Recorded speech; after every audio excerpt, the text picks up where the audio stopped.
دغه یو کلام دی د محترم ریشمیار ملنګیار صاحب عنایت استاد تا او عزیز ته د ډالۍ هم وي او کلام دی د مسافرۍ په باره کې دی چې وطن مې پرېښودو خاني مې ورته واچوله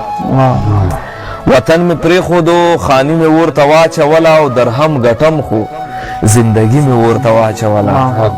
مننه جي او وطن مې پرېښودو خاني مې ورته واچوله درهم ګټم خو زندگی مې ورته واچوله او چې پکې ذکر مې د قام د ستونزو نه وکړی چې پکې ذکر مې د قام د ستونزو نه وکړی ملګرو هغه شاعري مې ورته واچوله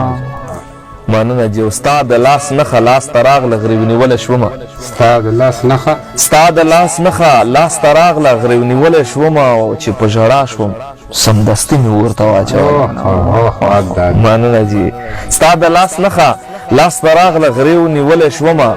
چې په ژړا شوم سمدستي مې ورته واچوله او د خپلې خاورې د اختیار نارې مې ډېرې وکړې د خپلې خاورې د اختیار نارې مې ډېرې وکړې چا لاس را نه کړو ازادي مې ورته واچوله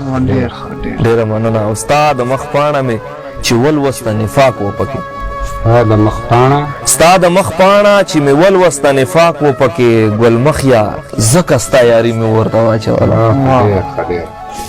ستا د مخ پاڼه مې چې ولوسته نفاق و پکې ګلمخیا ځکه ستا یاري مې ورته واچوله او هر څه د عمر مطابق کول پکار دی اورې دا شعر تو ته ډالۍ هر څه د عمر مطابق کول پکار دی اورې د ظلمتوب ټوله مستي مې ورته واچوله ډېره مننه هر څه د عمر مطابق کول پکار دی اورې د ظلمتوب ټوله مستي مې ورته واچوله او مکتې کې وایي چې اوس ملنګیار ته وروڼه وایي مړه تا څه کړي اوس ملنګیار ته وروڼه وایي مړه تا څه کړي ښکاري فضول خپله ځواني مې ورته واچوله اوس ملنګیار ته وروڼه وایي مړه تا څه کړي ښکاري فضول خپله ځواني مې ورته واچوله